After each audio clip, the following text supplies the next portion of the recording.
What's up everyone, welcome to the Auto 101, another different video today.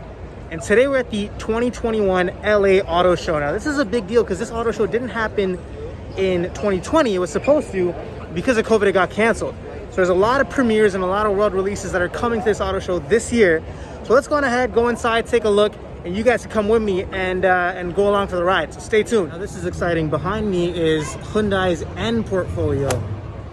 So you have here the new Kona N, the Veloster N, the Elantra N, and then the N Veloster race car. Now this is an interesting section for me because this is a brand and a sub-brand that I'm very excited is coming to North America with a greater variety of cars. It's always good to see performance offerings from attainable, affordable, mainstream brands. And I think Hyundai here is doing a great job of it.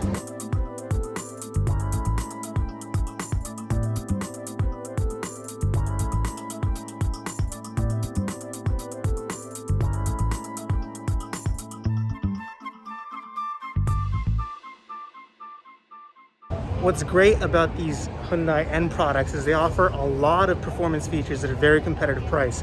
You have stuff like programmable performance buttons on the steering wheel, bucket sport racing seats with illuminated logos, and most of all, the Elantra N even comes with a manual transmission.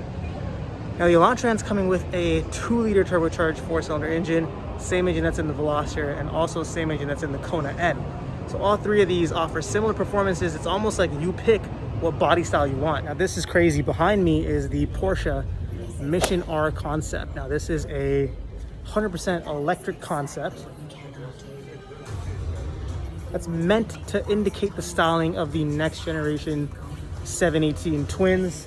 Now whether that's going to be all electric or both, we'll have to see. I feel like it's going to be all electric.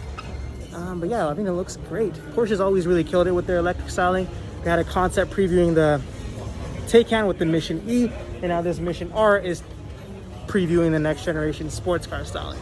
I can't believe this car is actually here, but this is the brand new Cayman GT4 RS. This was literally revealed like 2 or 3 days ago, or maybe a week ago, and now it's here in person. What is this car? It's a more hardcore version of the already hardcore GT4, and it's the newest product from Porsche's GT line or GT product portfolio. Killer on the Nürburgring, killer on the track. What's interesting about this is you can see it has vents in the rear windows now. It also has a similar gooseneck style rear spoiler as the new GT3. And yeah, I mean, I think this is going to be the creme de la creme of the GT portfolio until we see the GT3 RS come out soon. And I am super stoked to be able to see it here in real life, so close to its actual debut. 2 exciting cars behind me from Subaru, the all-new BRZ, which I love and I'm super excited about. Manual, rear-wheel drive, small sports coupe. What is there not to love? I'm so glad they made another generation. And behind me on the other side is the all-new Subaru WRX. Now, being in Canada, we get a lot of snow. This is a very practical, everyday sporty car to have.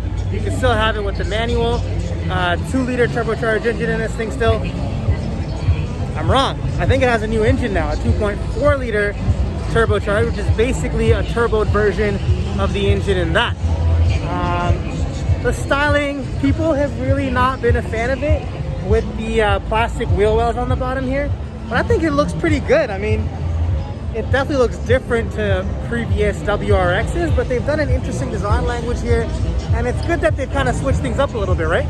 So these are the styling elements that a lot of people have had contention with. The black trimming right along the wheels, and also the big black plastic rear diffuser. In person, I think it looks really nice. It's almost like a performance version of a Crosstrek, but also in sedan format. So I think with Subaru's design language and styling language, these days it works well. It's kind of like a sporty car with a little bit of an off-roading pretension. Ties in well with the rally history of the WRX in my... Now we're at the Chevrolet stand, and not much exciting going on here except for one super exciting car. And that's this right here, the C8 Z06 or Z06. Now what's so special about this car? Well, Corvette has put in, or Chevrolet has put in, a flat plane crank V8, revs really high, makes a lot of power, and the fact that they've decided to put an engine like this into a car in 2021, almost 2022, is crazy because the world's moving to electric cars and we're going to electrification, smaller engines, turbos, all that stuff. We're putting a naturally aspirated flat plane crank V8 It truly is now a Ferrari fighter. Incredible that Chevrolet has done this. Now, this is pretty cool for a 90s/2000s kid like me. It's the rebirth of the Nissan Z. This time it's just the Nissan Z, no number associated with it. You have a yellow one here and a blue one in the back there. I'm super excited for this car. It's going to be available with a manual twin turbo V6, nice compact dimensions. It's still an iteration of the 370Z, but with completely new bodywork, a completely new engine, and a completely new interior. They also have an original Datsun Z here for comparison. So now we're in the booth of the Nissan Z, up close and personal, and this looks spectacular. Really, really stunning car. I'm super excited for this to come out. I think this particular car, along with the Toyota and Subaru twins, the GR86/BRZ, are the two cars I'm personally most excited about. And I grew up in that era where that Japanese JDM sports car was super in vogue.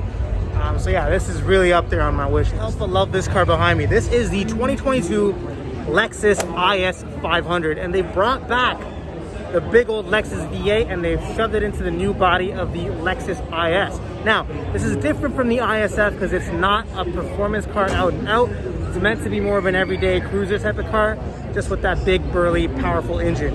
And you know, kudos to Lexus for doing that. They've done a little bit of sporty details. You can see there's a more intricate rear bumper with some diffuser work and two exhaust pipes on each side. You also have a black spoiler here. Largely, the interior is also the same. Back here, the new Toyota GR86. I love rear-wheel drive, small, sporty coupes with manual transmissions.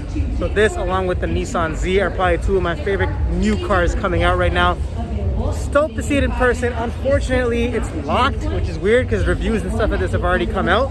But still kind of nice to see it in person. You know, it's nice and small and compact. Exactly what I expected because the dimensions are pretty much the same as the previous generation.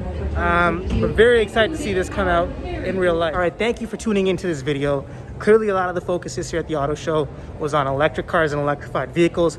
But it's good to hear, you know, as us enthusiasts want, there's still focus and attention being given to new internal combustion engine cars and you know, engine-powered cars, as we saw from this video. So hopefully a few of those cars come out and we, as a channel, get to review them.